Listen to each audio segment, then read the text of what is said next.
काही फोटो समोर आले होते इतर राजकीय नेत्यांचे सुद्धा, तर त्यांचाही काही संबंध आहे, असे काही पुरावे तुमच्याकडे आले? ताई, या प्रकरणामध्ये माझ्या पक्षाचा जरी नेता कुणी असेल तर त्याची सुद्धा गय केली जाऊ नये, कारण हा प्रश्न महिलांच्या अस्मितेचा आहे, हा प्रश्न लेकीबाळींच्या इब्रतीचा आहे.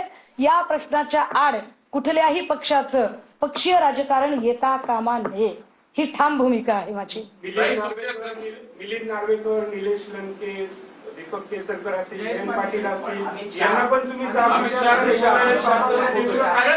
ऐका ना, एकनाथ शिंदे एक मिनिट बाबा त्यांनी हे सांगतो विषय, याबाबत तुम्ही त्यांना जाब विचारणार आहे का? ऐका, मी तेच तुम्हाला सांगते. माझ्याकडे नार्वेकरांची करंगळी कापल्याचा फोटो नाही, माझ्याकडे जयंत पाटलांची करंगळी कापल्याचा फोटो नाही.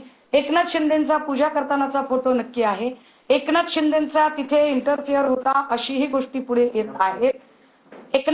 दीपक केसरकर दर महिना दीड महिन्याला तिकडे जात होते असं ते पत्रकार दत्तात्रय खेमनार यांचं म्हणणं आहे. दत्तात्रय खेमनारने तर त्याच्या पुढे जाऊन खूप खळबळजनक काही दावे काल केलेले आहेत. हे सगळं जर बघितलं तर मला असं वाटतं की या सगळ्यांना जे पॉलिटिकल सो कॉल्ड लोक आहेत, या सगळ्या लोकांना तपासण्याची जबाबदारी ही गृह खात्याची आहे. त्यामुळे हा प्रश्न मला विचारण्यापेक्षा गृह खाते किती हिंमत दाखवेल एकनाथ शिंदेचे सीडीआर तपासण्याची, कारण एकनाथ शिंदे ज्यांच्याकडे नेहमी जातात त्या अमित शहाच्या सोबत सुद्धा कॅप्टन खरातचा फोटो आहे. हे फार महत्वाचं आहे. गृह खात्याने जर मनावर घेतला आहे, अहो जयंत पाटलांची पण करा, नार्वेकरांची पण करा. मी काय म्हटलं, माझ्या पक्षाचा जरी कुणी याच्यात अडकला तर त्याची सुद्धा गय केली जाऊ नये. प्रश्न लेकीबाळींच्या इब्रतीचा आहे. मुद्दा हा आहे की या सगळ्यांमध्ये आता आम्हाला चाकणकरांची अरेस्ट जास्त महत्वाची वाटते, कारण चाकणकरांच्या जयंत पाटील असतील, नार्वेकर असतील, एकनाथ शिंदे असतील, केसरकर असतील किंवा निलेश लंके असतील किंवा अमित शहा असतील, यांच्या संबंधाने पुरावे समोर नाही आहेत.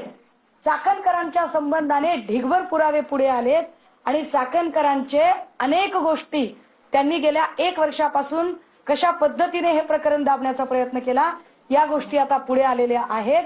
त्यामुळे ज्याला क्रिमिनल कॉन्स्पिरन्सी असं म्हटलं जातं की गुन्हा घडवण्याच्या दृष्टीने जे कटकारस्थान असतं त्यात त्यांचा सक्रिय सहभाग आहे, असे कालपासून दत्तात्रय खेमनार आणि अनेक लोक जे मांडत आहेत त्या संबंधाने झालेला जो पत्रव्यवहार आहे त्यात ते स्पष्ट दिसतं. त्यामुळे रुपाली चाकणकरांची तात्काळ अटक होणे आणि नार्को टेस्ट होणे गरजेचे आहे. पीडित महिला आहे, हिचा जो व्हिडिओ व्हायरल ज्याने केलाय तो ऑफिस बॉय नीरज जाधव गायब आहे. 18 फेब्रुवारीला त्याच्या विरोधात याच पीडित महिलेने एफआयआर केली होती. या संदर्भात तुम्हाला घातपाताची शक्यता वाटते? मला याला जोडून, आपण फार चांगला प्रश्न विचारला, याला जोडून अजून एक महत्वाची गोष्ट, ज्या पीडित महिला आहेत, ज्या अजून काही महिला पुढे यायला घाबरतात, या सगळ्याच महिलांना प्रोटेक्शन देण्याची गरज आहे. इव्हन दत्तात्रय खेमनारला सुद्धा संरक्षण देण्याची गरज आहे. मी विसरले असते मगापासून, मी सगळे फोन नंबर शेअर करते. मी इथे येईपर्यंत, मी पत्रकार भवनला येईपर्यंत मला 8 वेगवेगळ्या नंबरवरून धमक्यांचे कॉल आहे आणि ते सगळे नंबर मी आपल्यासोबत शेअर करायला तयार आहे. हे सगळेच्या सगळे नंबर हे स्पॅम दाखवत आहेत आणि मी ते सगळे ब्लॉक केलेत. या सगळ्या नंबरवरून सातत्याने मला धमक्यांचे कॉल येत आहेत. हा फोन जरी उचलला तरी एवढ्या, तुम्ही हा फोन लावून बघा, हा फोन लागतोय का बघा, मी नंबर तुम्हाला सगळ्यांना देते. आणि तो इतक्या वाईट पद्धतीने याच्यातली भाषा होती की ते शब्द जरी आपण ऐकले तरी आपण ते शब्द सहन करू शकणार नाही. आणि ते पटकन नाही, आत्ताचा फोन ओळखीचा आहे.